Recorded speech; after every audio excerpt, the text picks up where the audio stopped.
그러면 그 다음 여름방학, 그 다음 겨울방학, 앞으로 남은 12번의 방학들은 의미가 있어지는 거예요.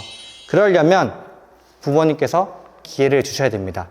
자, 이제 우리 아이들은 벌써 3가지와 4가지를 해야 되니까 저것만으로도 정신이 없을 거예요. 그럼 우리 부모님들께서는 저도 마찬가지로 3가지를 권장을 드립니다. 첫 번째, 너무너무 많이 해주시고 계시는 것들입니다. 하지만 초등학교 입학 전까지는 정말 많이 해주셨을 거예요. 추억이라는 것은 정말 더도 말고 딱 한 가지. 모든 선생님들이 개학식 날 절대 빼놓지 않고 하는 한 가지가 있습니다. 무엇이죠?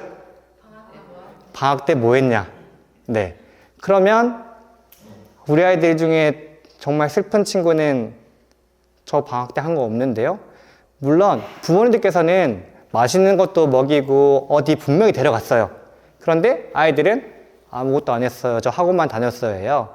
그러면 부모님들은 나는 많이 해줬는데 아이들은 왜 안 했다고 하지? 가 되는데 아이들이 평소에 말하는 거나 아이가 하고 싶어 하는 거 하나 정도. 만약에 고학년이라면 사실 부모님 어디 데려가는 거 싫어하잖아요.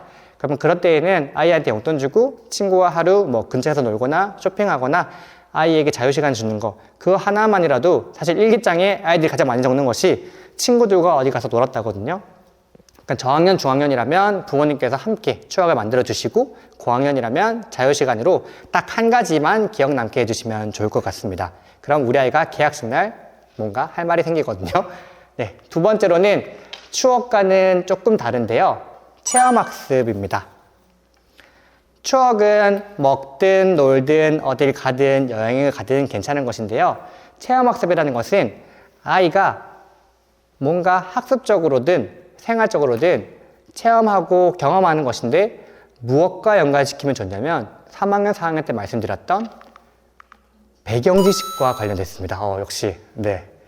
그래서 내년도에 무엇을 배울지 간단하게 책을 살펴봤을 때 식물의 한 살에 대해서 배우네? 그러면 수목원이나 식물원 가서 구경하고 맛있는 거 먹고, 그 다음 역사에 대해서 배운다면 박물관은 조금 애들이 싫어하니까 뭐 현충원에 가든 영화를 보면서 함께 맛있는 걸 먹는다든지, 그냥 공부 관련 없어요. 그냥 아이들이랑 가서 어디를 갔다, 그리고 그냥 왜 갔다 정도.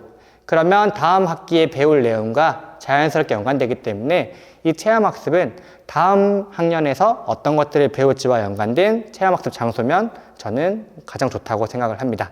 그래서 추억과 체험학습은 사실 두 가지를 동시에 할 수 있기 때문에 부모님께서도 크게 부담이 없을 것이라 생각을 합니다. 자, 마지막으로는 아까 학생들과 함께 말씀을 드린 것인데요. 이 방학의 의미를 아이들의 기본 습관 유지와 함께 유지했으면 좋겠습니다. 방학은 정말 중요한 시기인데 아이들은 아직 철이 없거나 아직 어린 친구들은 방학이 되면 되게 신나하고 고등학생들은 방학이 되면 심각해집니다. 왜냐하면 다 똑같이 학교에서 공부하고 그 다음에 남는 시간에 방과후를 가거나 학원에 가요. 일가 중에는 나랑 다 같은 공간에 있어서 아이들이 크게 걱정을 하지 않아요.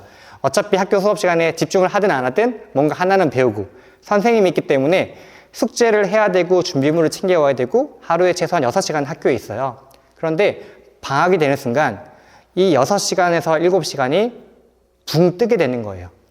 그러면 어떤 것들을 해야 될지 모르는 친구들은 그냥 그 시간에 자고 놀고 TV 보다가 엄마가 잔소리하면 그때서야 조금 공부하는 척을 하는 것이고, 내가 이번 학기에 어떤 것들을 공부했고 내년을 준비해야 될 친구들은, 이렇게 해야 되는 친구들은 벌써부터 6시간의 차이가 나기 때문에 하루에 6시간이면 물론 다 공부를 하는 건 아니지만 이 하루에 한두 시간만이라도 한 달이 되면 아이들의 습관은 정말 큰 차이가 나거든요.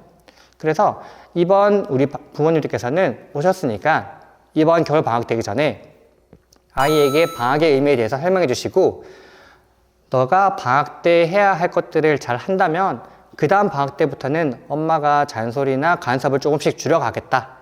그러니까 너가 방학 때 엄마와 함께 계획을 세운 다음에 할 수 있는 것 너가 그 정도만 해보자.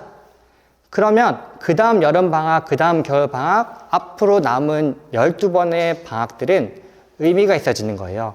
그러려면 부모님께서 스스로 할 수 있는 기회를 주셔야 됩니다. 아이는 믿어주면 실천하려고 노력할 것이고 칭찬을 받으면 더욱더 잘할 수밖에 없습니다. 그러니 아이들에게 기본 습관은 어렵겠지만 해야 하는 것을 하고 싶은 것을 하는 것, 이 한 가지를 아이에게 먼저 말씀을 해주세요.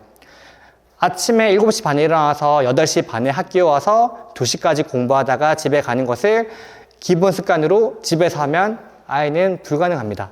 그러니 이것보다는 조금 크게 오전에 해야 할 것들을 마무리하자 정도만 하더라도 아이에게는 항상 1교시에 공부하고 독서하던 습관이 있기 때문에 그 정도는 충분히 할 수 있을 거라고 봅니다. 이것이 어렵다면 독서 1시간만이라도 오전에 하자. 최소한 한 가지를 아이가 꾸준히 지속적으로 해서 본인이 할 수 있다는 마음을 가지는 순간 그 다음 방학 때도 앞으로도 꾸준히 일어날 수 있거든요. 그렇기 때문에 부모님께서 이 방학의 의미를 아이들에게 부여해 주시면 좋겠습니다.